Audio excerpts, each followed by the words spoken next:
Dios nos ha dado preciosas y grandísimas promesas. Sobre esas promesas se fundamenta la obra de nuestro Señor Jesucristo, su realización, y esas son las buenas promesas que nos alcanzan a nosotros hasta el día de hoy. El apóstol Pedro las describe como preciosas y grandísimas promesas. Hoy vamos a compartir acerca de esta palabra, donde vemos que Dios nos ha dado estas promesas, y creo que al hablar de las promesas, para algunas personas se despierta ese niño interior, ese niño que se resiste a crecer, y muchas personas, sin culparlas, buscan en la Biblia solamente las promesas. Hablar de las promesas de Dios muchas veces es como hablar de los dulces que le agrada a los niños y que quisieran comerlos todo el tiempo en lugar del alimento. Pero las personas que maduran, las personas que van creciendo en su vida espiritual, y es a lo que yo te animo, a crecer en Cristo Jesús, a crecer en nuestra fe, en nuestra dedicación, compromiso y servicio al Señor, nos daremos cuenta que hablar de las promesas de Dios nos lleva primero al dador de la promesa, nos lleva a conocerlo a Él, conocer su palabra y la importancia que tiene este proceso donde Dios nos da a nosotros la seguridad que Él cumplirá lo que Él ha dicho. Creo que esto es lo que marca la diferencia entre las personas, aquellos que solamente quieren tomar de la promesa, vamos a decirlo, como la miel o el dulce, y los que crecen un poco más para entender que en medio de las promesas hay situaciones, condiciones, principios, leyes espirituales que son las que dan lugar al cumplimiento de la promesa. Hay una gran diferencia entre Moisés y el pueblo de Israel. El Salmo 103 en el versículo 7 señala este aspecto que estamos mencionando y dice, 103 versículo 7, sus caminos notificó a Moisés y a los hijos de Israel sus obras. La persona que mostró interés en conocer a Dios, caminar con Dios, seguir a Dios, fue Moisés. Cuando Dios le habló a todo el pueblo dijo, no queremos que Dios nos hable, mejor que te hable a ti y tú nos hablas después a nosotros lo que diga Dios. Entonces Dios le mostró a Moisés sus caminos y el pueblo de Israel solamente alcanzó a ver las obras de Dios sin entender qué era lo que había detrás de cada manifestación sobrenatural de Dios.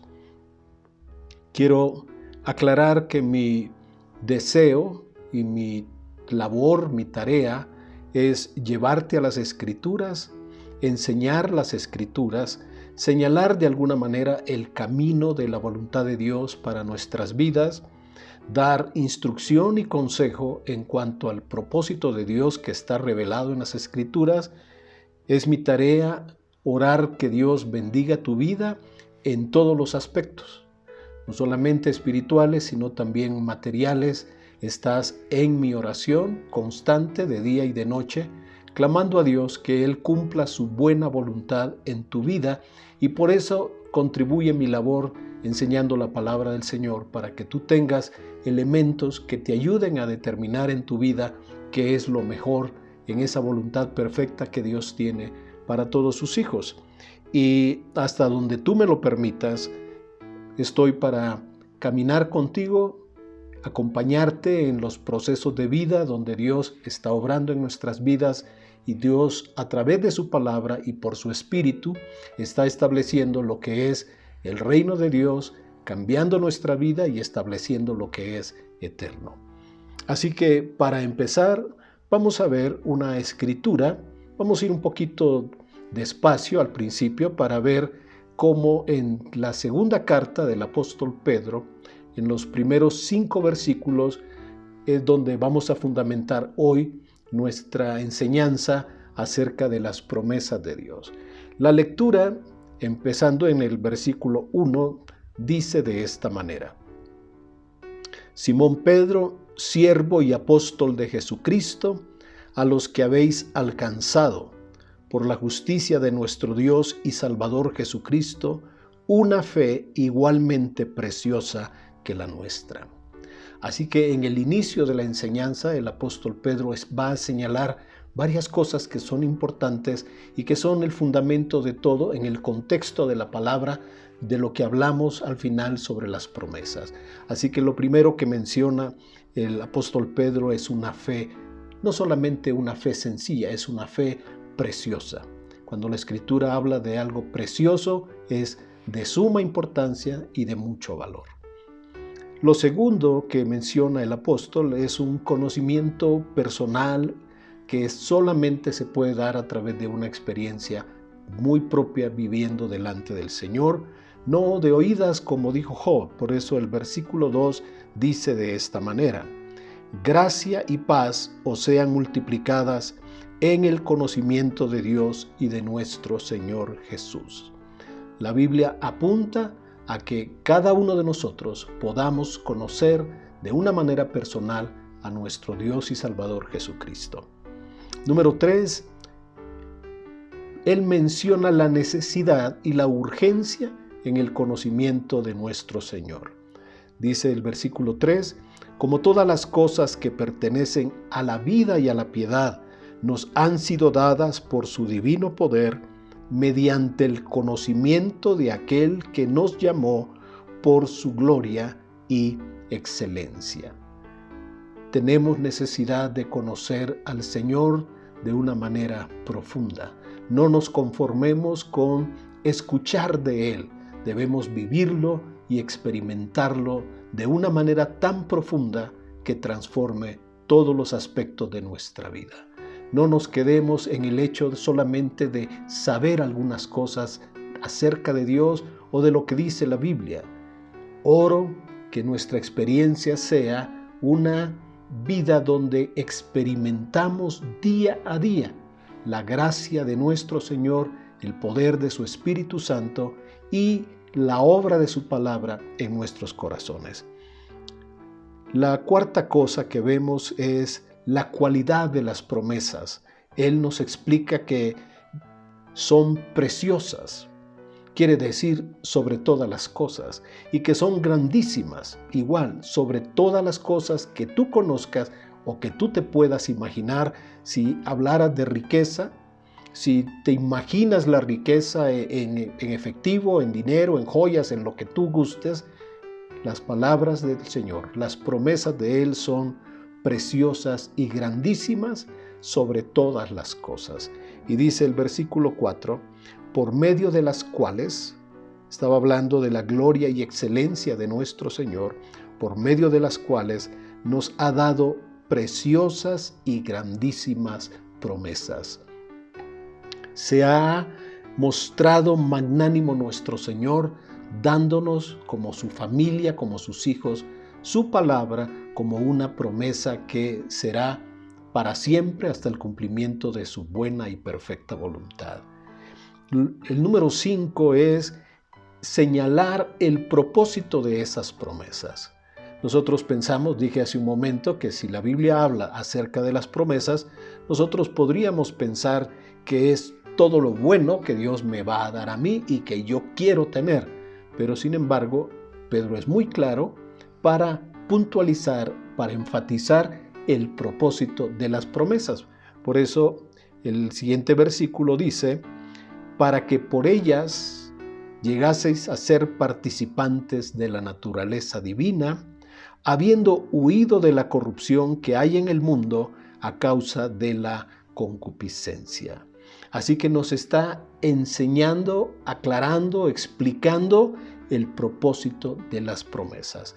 Llegar a participar de la naturaleza divina, y es una expresión que debemos tener cuidado como manejarlas, porque no quiere decir que nosotros nos vamos a convertir en dioses, que seremos dioses, como en algunos lados se pueda enseñar, se pueda sugerir o insinuar que los seres humanos un día seremos dioses y gobernaremos en el universo. Nada de eso es cierto. Participaremos de la naturaleza divina. Esa es la enseñanza. Y esto nos lleva al siguiente punto. La siguiente idea es que esta serie de pensamientos, conocer al Señor, esta fe preciosa, esta obra que Dios está haciendo a través de nuestro Señor para mostrarnos todas sus buenas promesas, despierta o genera un proceso que aquí es donde se enfoca la vida cristiana. Dice el siguiente versículo: vosotros también, poniendo toda diligencia por esto mismo, añadid a vuestra fe virtud. A la virtud, conocimiento. Al conocimiento, dominio propio. Al dominio propio, paciencia. A la paciencia, piedad. Y a la piedad, afecto fraternal. Y al afecto fraternal, amor. El clímax de este proceso es llegar al amor. Cada cristiano sabe que en el desarrollo de su vida cristiana, Dios espera que crezca a este punto de amar, como Él manda, como Él dice que debemos amar a todas las personas. Entonces esto nos va a llevar a nosotros a hacernos una pregunta. Bueno, ¿qué es una promesa? Vamos a explicar que las promesas son las palabras donde uno ofrece algo y se obliga a cumplir de alguna manera con aquello que uno ha ofrecido, ya sea una entrega de un trabajo, de un proyecto, en la escuela cuando se señala una fecha y nos comprometemos para cumplir en esa fecha y entregar a tiempo el trabajo. Quiere decir que al ofrecer nuestra palabra nos estamos comprometiendo para llegar y llevar a efecto lo que dijimos y en lo que nos estábamos comprometiendo. De hecho, la palabra compromiso surge de la promesa y quiere decir, en el latín, compromiso quiere decir con promesa. Cuando nos comprometemos es sobre una promesa que nosotros estamos haciendo y eso nos pone a nosotros en la condición, nos obliga para que podamos hacer el esfuerzo de cumplir aquello que hemos ofrecido de nuestros labios. La promesa quiere decir entonces nos compromete. Ahora, otra cosa que vamos a mencionar es que la palabra promesa revela el carácter de aquel que promete. En este caso es Dios, y lo que vamos a señalar de Dios entre tantos atributos, nos vamos a limitar a señalar dos que corresponden a este tema de las promesas. El primero es que Dios es fiel y verdadero. Dios reúne estas dos cualidades, estos dos atributos, donde todo lo que hay en su ser, en su esencia, es verdad y fidelidad. De hecho, la palabra en el hebreo que describe verdad y fidelidad es la misma palabra hebrea, emet.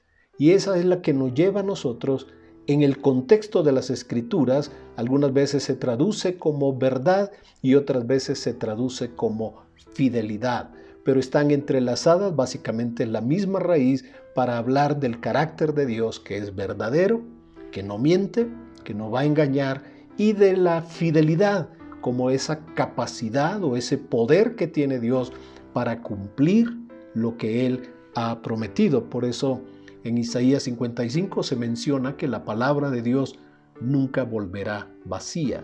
Hará lo que Él quiere, porque Dios tiene todo el poder para cumplir lo que Él ha dicho que va a hacer. Vamos a ver en las Escrituras, tanto en el Antiguo como en el Nuevo Testamento, unos pasajes que nos ayudan a entender esto, cómo es Dios. Y el primero que vamos a examinar, les invito a leer el libro del Éxodo, capítulo 34, versículo del 5 al 7. Este pasaje es importante comprenderlo porque es después de que el pueblo de Israel levantó el becerro de oro. Moisés estaba en el monte. Cuando él baja, encuentra que el pueblo se ha entregado a una fiesta pagana que supuestamente era para Dios, pero terminaron celebrando una fiesta alrededor de un becerro de oro. Entre todo lo que ustedes ya saben que pasó, Moisés tuvo que subir nuevamente al monte para pedir misericordia a Dios y pedir que Dios tratara al pueblo nuevamente con esa misericordia y esa bondad que Dios había tenido todo el tiempo. Dice el verso 5 del capítulo 34 que el Señor descendió en la nube y estuvo allí con Moisés proclamando el nombre de Jehová. Muy importante este pasaje, porque cuando Dios viene y se revela, es Él mismo el que está hablando y proclamando cómo es Él. Y dice acerca de sí mismo, al proclamar el nombre del Señor, dice el versículo 6, y pasando Jehová por delante de él, proclamó de esta manera: Jehová, Jehová, fuerte, misericordioso y piadoso, tardo para la ira y grande en misericordia y verdad. Dios se describe a sí mismo como una persona grande en misericordia, sumamente bondadoso y grande en verdad. En cuanto a la idea, concepto de la verdad, que guarda misericordia a millares, que perdona la iniquidad, la rebelión y el pecado, y que de ningún modo tendrá por inocente al malvado, y que visita la iniquidad de los padres sobre los hijos y sobre los hijos de los hijos hasta la tercera y cuarta generación. Dios hace todo esto por el sentido de verdad, de justicia, de rectitud que Él hace. Cuando alguien dice eso no es justo, debemos hacer un comparativo cuando también la Biblia nos habla de que Él hace misericordia para 1000 generaciones. Nunca olvides hacer esta comparación. Cuando Dios visita la iniquidad de los padres sobre los hijos es hasta tercera y cuarta generación, dando tiempo en cada generación para que se vuelvan a Él. Pero cuando Él hace misericordia sobre alguien, lo hace por 1000 generaciones. Ahora vamos a señalar otro versículo más en el libro de Deuteronomio que nos habla de este carácter verdadero de Dios. Dice el capítulo 32, verso 4. Él es la roca cuya obra es perfecta, porque todos sus caminos son rectitud.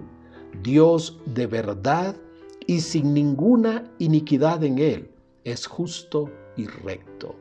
La Escritura entonces nos enseña, y no solamente en estos pasajes, sino a través de toda la Biblia, que Dios es un Dios de verdad, que Él ama la verdad en lo íntimo, que Él es honesto, sincero y verdadero. Somos los seres humanos los que tenemos necesidad de aprender al caminar con Él, y digo por lo mejor de nuestra vida, aprender a ser honestos, sinceros y verdaderos. Pero en Dios es su naturaleza santa ser de esta manera. Dios de verdad. No hay en el engaño, no hay mentira, no hay fraude, no hay iniquidad, no hay una intención ajena a lo que Él está diciendo. Ahora esto mismo lo vamos a ver en el Nuevo Testamento, en otros pasajes, y vamos a ir al libro del Apocalipsis, capítulo 3 y verso 14, cuando se habla acerca de nuestro Señor Jesús, dice este versículo 14, y escribe al ángel de la iglesia en la Odisea, he aquí el amén, el testigo fiel y verdadero. Jesús se presenta a sí mismo como el amén, el que da cumplimiento a las promesas de Dios, el testigo fiel y verdadero. El principio de la creación dice esto. Otro texto aquí mismo en Apocalipsis dice el capítulo 19 y verso 11. Entonces vi el cielo abierto y he aquí un caballo blanco y el que lo montaba se llamaba, mucha atención, señalemos esto en nuestras escrituras, fiel y verdadero. Si tú te puedes poner a pensar, imaginar cómo es Dios, te lo está diciendo en este pasaje, es fiel y verdadero. Nuestro Señor Jesucristo es fiel y verdadero, y con justicia juzga y pelea.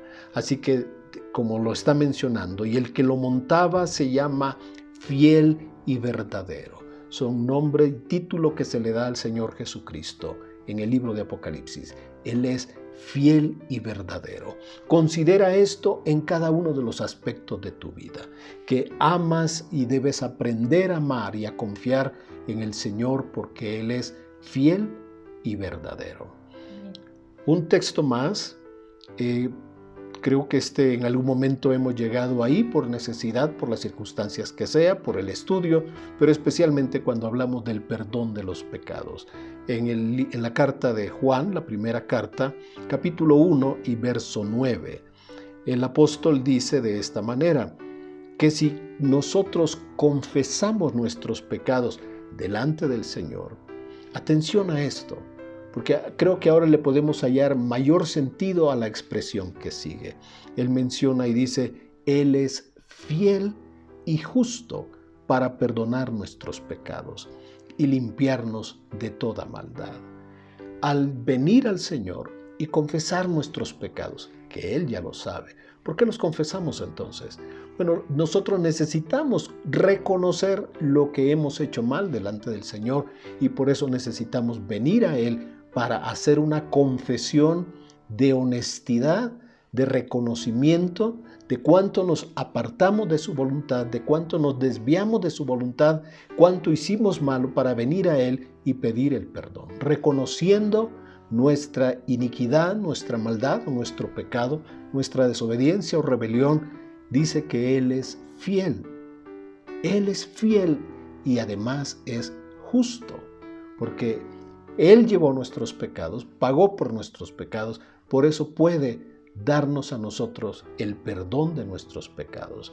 Más adelante dice el mismo apóstol Juan que si alguno ha pecado, tenemos abogado delante del Padre, que es nuestro Señor, que precisamente por su sacrificio puede abogar por nosotros. Pero volvemos al texto, verso 9, donde señala que el Señor es fiel y justo para perdonar nuestros pecados. Un versículo más, siempre en el Nuevo Testamento, en la segunda carta de Timoteo, capítulo 2 y versículo 13. Y ahora en un orden de ideas que el apóstol está explicando a Timoteo, llega el momento que le dice, si nosotros fuéramos infieles.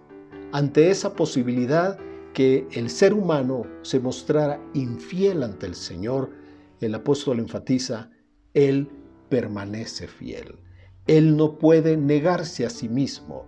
Quiere decir, el Señor no nos podría pagar nuestra falta de fidelidad, nuestra falta de verdad. Él no nos podría pagar de la misma manera, porque Él se mantiene puro, santo, verdadero, Dios de verdad y Dios fiel. Él es fiel a sí mismo. Él es fiel a su palabra. Si nosotros no somos fieles con Él, Dios se mantiene fiel, no con el infiel, se mantiene fiel a sí mismo, a su verdad, a su palabra, a su plan, a su propósito, y Él lo va a cumplir de una o de otra manera, según Él lo ha determinado, no en nuestras circunstancias, no en nuestros tiempos, sino desde la eternidad.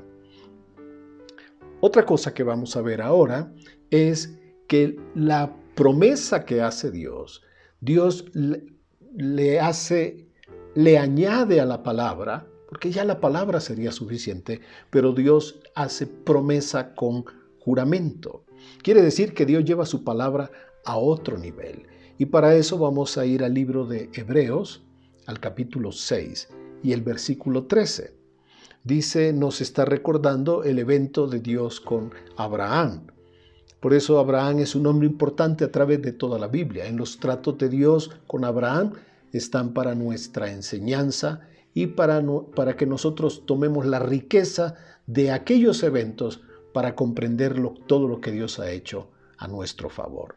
Dice, porque cuando Dios hizo la promesa a Abraham, no pudiendo jurar por otro mayor, porque no lo hay, no existe, Dios juró por sí mismo. Dios ya le había dado una palabra. Dios entró en un pacto con Abraham. Sin embargo, Dios, queriendo, de acuerdo a su voluntad, dar una confianza plena, total y absoluta a Abraham y a toda la descendencia, llevó su promesa al nivel de un juramento. Pero no había por quién jurar, así que juró por sí mismo, dice el verso 13. El versículo 14 sigue diciendo, de cierto te bendeciré con abundancia y te multiplicaré grandemente. Y nos hace como un paréntesis acerca de Abraham. El versículo 15 dice, y habiendo esperado con paciencia, alcanzó la promesa. Sigue diciendo la Escritura, porque los hombres ciertamente juran por uno mayor que ellos, y para ellos el fin de toda controversia es el juramento para confirmación. Por lo cual, queriendo Dios mostrar más abundantemente a los herederos de la promesa, esto, la inmutabilidad de su consejo, aquello que él había dispuesto, que lo había prometido, que había hecho pacto y que ahora estaba jurándolo, él iba a demostrar la inmutabilidad de su consejo, entonces interpuso juramento. Y Dios selló con un juramento su promesa. Y el cumplimiento pleno de todo esto que hizo Dios sucedió cuando nuestro Señor Jesucristo murió en la cruz del Calvario. Por eso es tan importante estudiar la muerte de nuestro Señor, los resultados, las razones que lo llevaron para llegar hasta la cruz.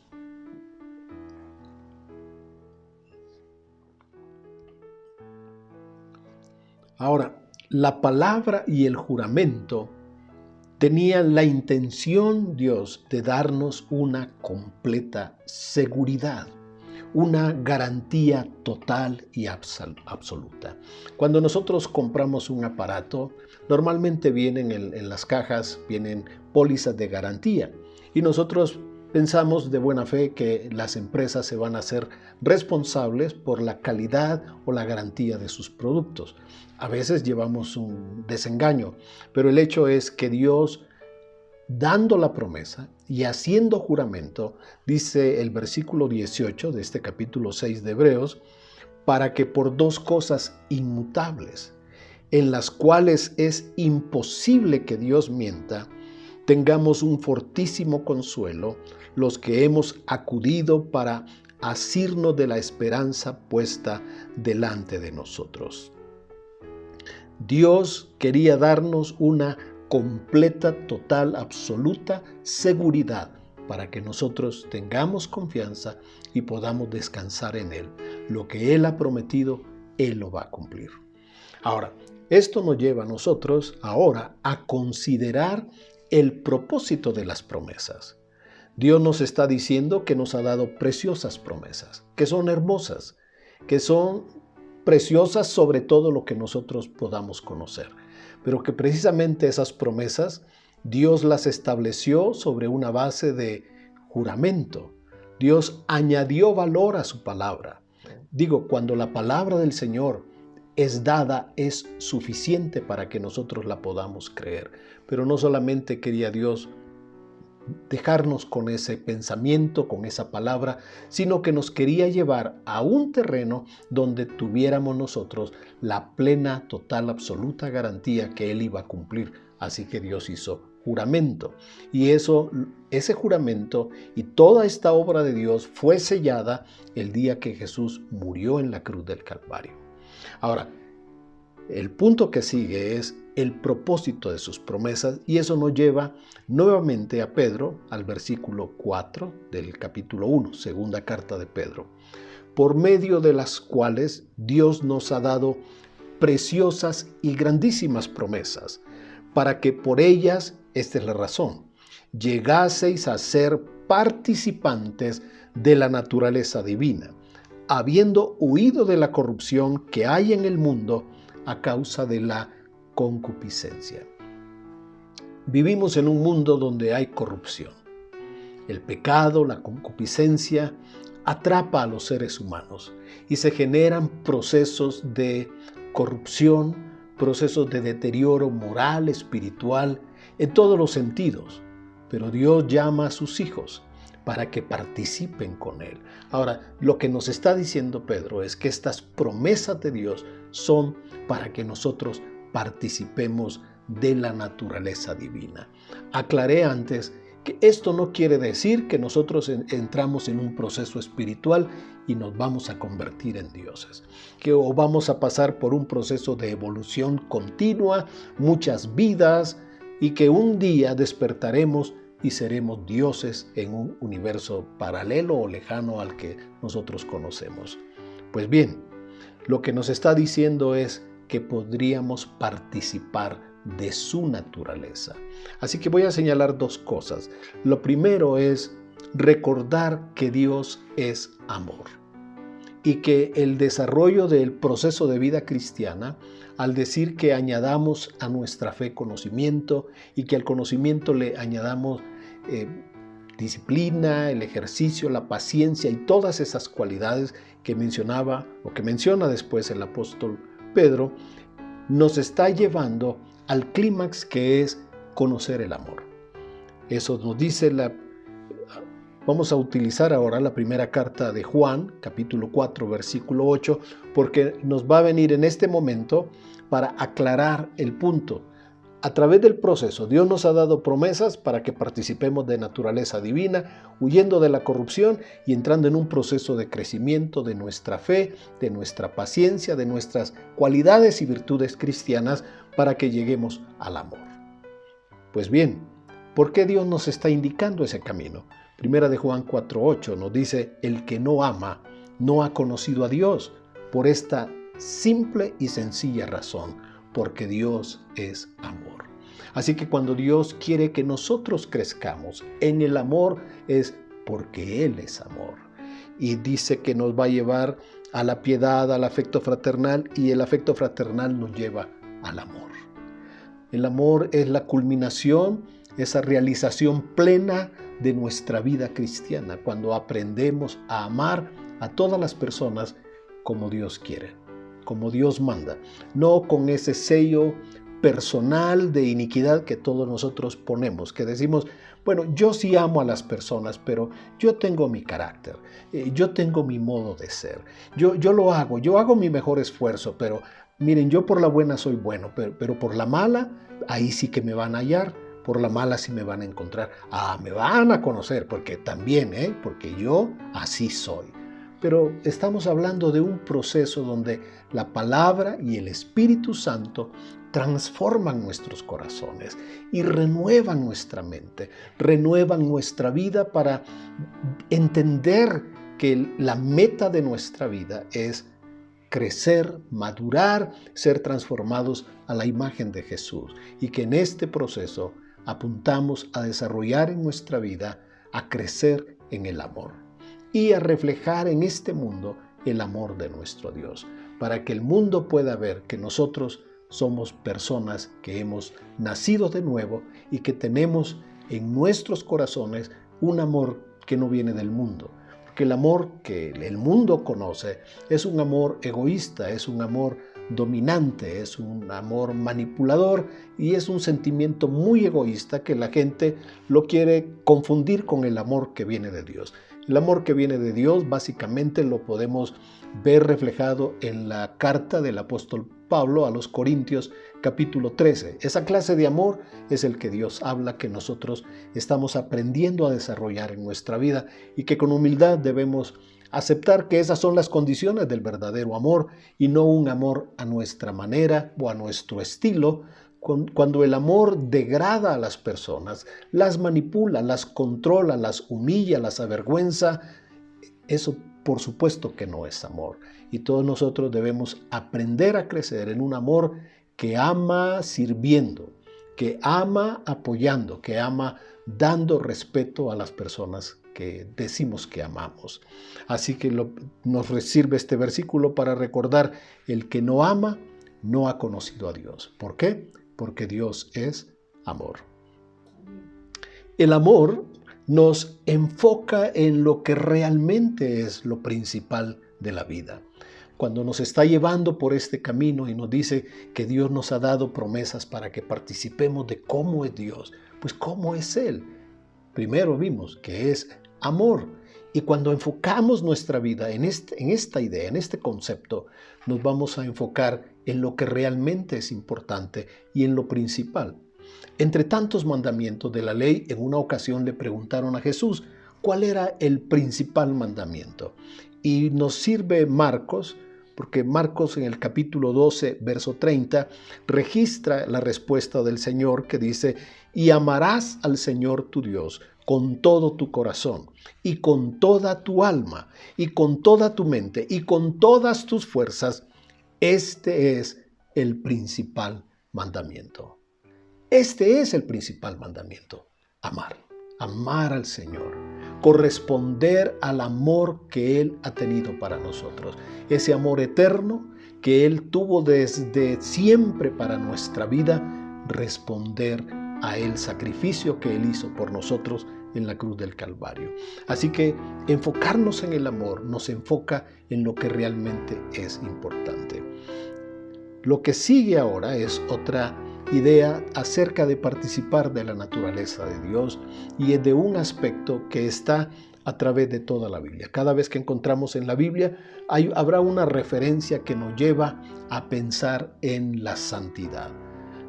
Cuando Pedro nos dice que participemos de la naturaleza divina, señalamos, número 1, el amor. Ahora, número 2, vamos a señalar la santidad. Uno de los atributos, ya dijimos, que más se menciona en la Biblia. Y el libro de Hebreos, capítulo 12, verso 10, está hablando, dice, de nuestros padres y la disciplina que ellos nos impusieron. Si tuviste la dicha de tener de esos padres clásicos de hace años que eran capaces de controlar la vida de un chamaco nomás con una mirada o con una chancla, con una vara, con un lazo mojado, etc. Terapias que se usaban en aquel entonces y que dieron muy buenos resultados en las generaciones que nos han precedido. Y dice el verso 10, y aquellos ciertamente, hablando de estos padres, por pocos días nos disciplinaban. O sea, esa disciplina duraba unos cuantos años. Muchas veces llegaba hasta los 18, se podría decir. Los papás decían antes, pues cuando seas mayor de edad. Así que se consideraba que llegando a los 18 y mal enfocados, decían las personas, bueno, ahora sí voy a hacer lo que quiero porque ya soy mayor de edad. Pero dice, nos disciplinaban como a ellos les parecía, pero nuestro Señor, para lo que nos es provechoso, para que participemos de su santidad. Así que las promesas maravillosas que Dios nos ha dado son para que nosotros participemos de su naturaleza. Todo este proceso de Dios obrando por su Espíritu y su palabra en nuestros corazones nos va a llevar a enfocar nuestra vida en el amor y la santidad, porque sin santidad nadie verá al Señor. ¿Qué hay detrás de ese mandato? ¿Qué hay detrás de eso que Dios nos dice? Sean santos. Y lo que las personas pueden ver, pues es un mandato bastante fuerte, imposible de cumplir, y por supuesto que es imposible, solamente con la gracia y la obra de nuestro Señor Jesucristo, el poder del Espíritu Santo en nuestros corazones nos puede llevar a nosotros para renovar nuestra mente, nuestro corazón y encaminarnos en un camino apartado del mal, apartándonos de lo que es el pecado, la maldad, la rebelión, la iniquidad, para que caminemos haciendo la voluntad del Señor. ¿Qué hay detrás de este mandato de ser santos? Bueno, detrás de esta disciplina y de esta orden está el amor de nuestro Señor, que no quiere que ninguno se pierda. Y aquí mismo en Hebreos 12:14 nos dice, buscad la paz con todos y la santidad, sin la cual nadie verá al Señor. Así que si Dios manda que seamos santos es porque tiene un interés que nosotros compartamos hoy, ahora, en este tiempo, esa naturaleza de santidad que el Espíritu de Dios, que la obra de Cristo en la cruz del Calvario y el efecto de la palabra operando en nuestros corazones va a hacer que nosotros hagamos a un lado lo malo, nos apartemos para la voluntad del Señor. A manera de conclusión, vamos a decir entonces que debemos renovar nuestra mente, nuestros pensamientos. Debemos renovar la manera como nosotros vemos la palabra, vemos la vida, vemos nuestra propia vida delante del Señor. Y entender que esta disciplina de la cual Dios obra, y a través de estos procesos, lo que Dios está buscando es que nosotros participemos de lo que Él es.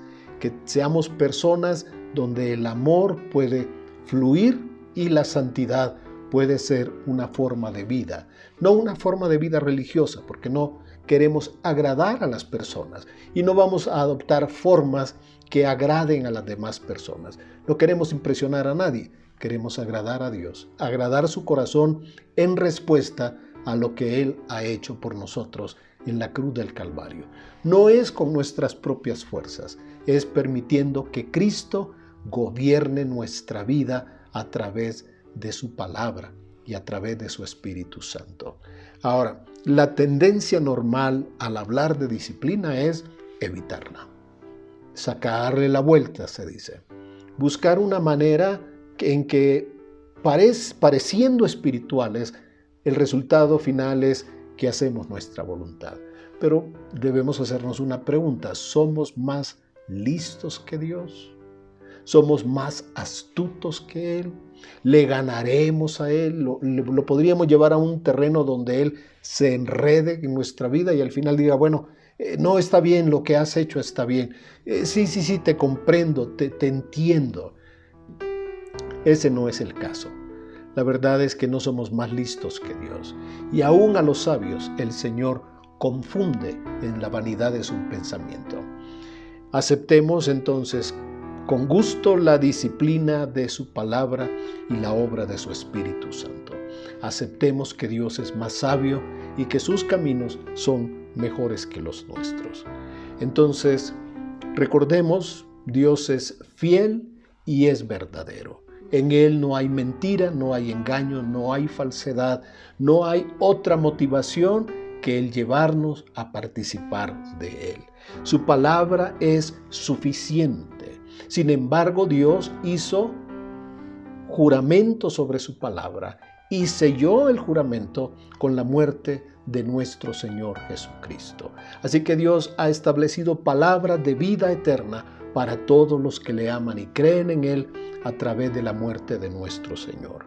Veamos como un hecho maravilloso el que Dios no solamente da una palabra, sino que se compromete a sí mismo a cumplirla y jura por Él mismo. No pudiendo jurar por otro mayor, juró por sí mismo. Y esas promesas están dadas de esta manera para garantizarnos que son seguras, confiables, que no nos van a fallar y que nosotros podemos confiar plenamente en Él, que son seguras y que nosotros podemos descansar en Él.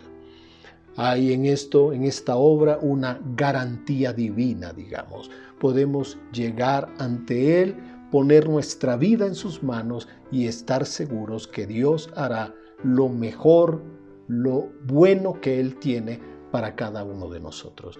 Por eso los hijos de Dios no deben tener temor de orar confiadamente y decir, Padre, haz tu voluntad. No entiendo esta circunstancia, no entiendo este momento, pero te ruego en el nombre de Jesús que hagas tu voluntad. Los padres pueden orar por los hijos confiadamente y decir, Señor, no entiendo qué está pasando en la vida de mis hijos, pero oro y pido que tu voluntad los cubra y que tu voluntad perfecta se cumpla en ellos. Permíteme ver que tu obra se realiza en sus vidas. Permíteme ver que tu voluntad los alcanza y los establece en la verdad, participando de esta naturaleza divina, participando del amor y participando de la santidad. No olvidemos que esta obra que Dios ha hecho, la ha sellado para una garantía con la muerte de nuestro Señor Jesucristo. Así que te invito a que hagamos una oración, confiados y seguros, porque después de estudiar un poco estas escrituras, nos damos cuenta que es maravilloso lo que Dios ha hecho al dar una palabra para nosotros, al dar una palabra para 1000 generaciones y sellarla con un juramento. Y todo esto estableciéndolo sobre la muerte y resurrección de nuestro Señor Jesucristo. Te invito a que demos gracias al Señor por su amor, por su sacrificio, por sus buenas palabras, por sus buenas promesas y porque Dios está obrando en nuestra vida para que nosotros participemos juntamente como Él es de su amor y de su santidad y que podamos decir confiadamente, Señor, hágase tu voluntad en mi vida. Te invito a que oremos en el nombre de Jesús. Señor y Padre, te queremos dar gracias en esta hora. Te queremos dar gracias por la obra tan perfecta que tú has hecho, porque nos amaste, nos conociste desde la eternidad.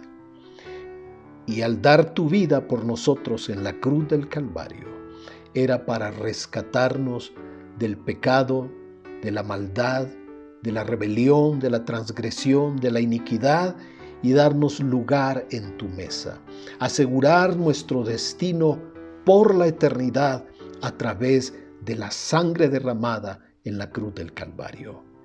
Hoy te damos gracias. Es maravilloso comprender estas cosas que no habíamos escuchado antes, estas cosas que nunca hubiéramos imaginado viviendo lejos de ti, Señor, que nos has amado, que diste tu vida en la cruz del Calvario y que has sellado un pacto de amor a través de la muerte de nuestro Señor Jesucristo, al cual reconocemos siempre como nuestro único Señor y Salvador. Te damos gracias en el nombre precioso de nuestro Señor Jesucristo, sabiendo que tú cumplirás toda tu buena, perfecta y agradable voluntad. Por eso te damos gracias en esta hora. Por eso agradecemos al Señor la bondad, la misericordia de su amor. Y te invito a reflexionar que la felicidad plena, la realización de tu vida y la satisfacción de todos tus anhelos no está en tu voluntad, no está en tus propios caminos, está en la voluntad del Señor. Por toda la Biblia la enseñanza es que nuestros propios caminos son caminos de lágrimas, tristeza, dolor, lamento, y los caminos del Señor son caminos de vida. Sobre esos caminos los justos caminarán y correrán delante de Él. Que el Señor colme tu corazón, colme tu vida, tu casa, tu vida y tu familia de ese favor divino que viene en el cumplimiento de todas sus buenas promesas. No dudemos que el Señor tiene todo el poder, la capacidad, la fuerza, la sabiduría para cumplir cada una de sus buenas promesas.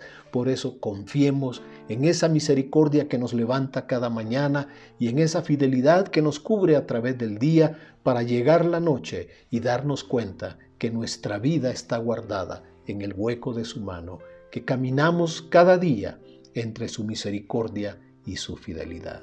Que el Señor bendiga tu vida, tu casa, tu familia, la obra de tus manos, y a pesar de los tiempos, Él te bendiga con la abundancia de su misericordia y de su favor. Y que pronto podamos celebrar juntos las maravillas que el Señor está haciendo en tu vida. Como siempre estamos para servirte, deseando lo mejor, ese favor divino en cada uno de ustedes. En el nombre de Jesús, que así sea. Amén.